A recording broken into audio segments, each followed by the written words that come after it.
ఇవాల్టి special recipe lemon garlic chicken. పేరు వింటుంటేనే నోట్లో నీరు ఊరుతున్నాయి కదా. చేసుకొని తింటే ఆ టేస్టే వేరే లెవెల్. అంత రుచికరంగా ఉంటుంది మరి ఈ lemon garlic chicken. Let start. 2 chicken breast పీసులను తీసుకొని చిన్న చిన్న ముక్కలుగా కట్ చేసి తీసుకోండి. అందులోనికి 1 tablespoon salt, half tablespoon మిరియాల పొడి వేసి బాగా మిక్స్ చేయండి. ముక్కలకు పట్టే విధంగా ఇలా చేసుకున్న తర్వాత ఓ 15 నిమిషాలు అలా వదిలేయండి. ఇప్పుడు ఒక నిమ్మ చెక్క రసం తీసి అందులో ఓ టేబుల్ స్పూన్ షుగర్ వేసి కలుపుతూ కరిగించండి. తర్వాత మిరియాల పొడి కలిపి పెట్టుకున్న చికెన్ ముక్కలో 2 టేబుల్ స్పూన్ల ఆల్ మిక్స్ కార్న్ ఫ్లవర్ వేసి బాగా కలుపుకోండి. అంతా బాగా మిక్స్ అయ్యాక ఓ ప్యాన్ లో 2 టేబుల్ స్పూన్ల ఆయిల్ వేసి చికెన్ ముక్కలను అందులో ఒక్కొక్కటిగా పెడుతూ నెమ్మదిగా లో ఫ్లేమ్ లో తిప్పుతూ కలుపుకోండి.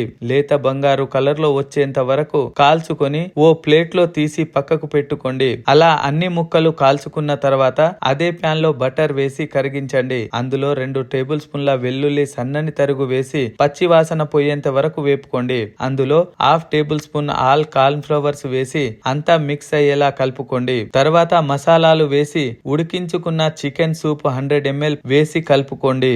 వాటర్ అంతా ఇంకిపోయి ఇలా చిక్కబడ్డ తర్వాత ఇప్పుడు ఇందులోనికి ఓ టేబుల్ స్పూన్ ఓరిగానో వేసి కలుపుకోండి. అందులో హాఫ్ టీ స్పూన్ సాల్ట్ వేసి చిక్కబడేంత వరకు ఉడికించండి. చిక్కబడ్డాక ఇంత థిక్నెస్ వస్తుంది. ఇప్పుడు ఇందులోనికి ముందుగానే ఫ్రై చేసి పెట్టుకున్న చికెన్ ముక్కలను వేసి కలుపుకోండి. నిదానంగా ముక్కలు విరిగిపోకుండా కలుపుకోండి. స్టవ్ లో ఫ్లేమ్ లోనే ఉండాలి, లేదంటే ముక్కలు మాడిపోయి టెక్స్చర్ అండ్ టేస్ట్ మారిపోతుందని గుర్తుంచుకోండి. చూశారా ఎంత బ్యూటిఫుల్ కలర్ లో వచ్చిందో.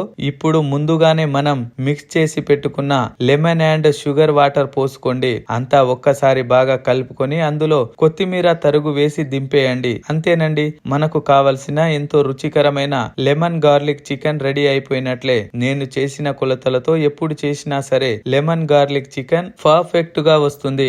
మీరు మీ ఇంట్లో ట్రై చేశాక ఎలా వచ్చిందో కామెంట్ రూపంలో తెలియజేయండి.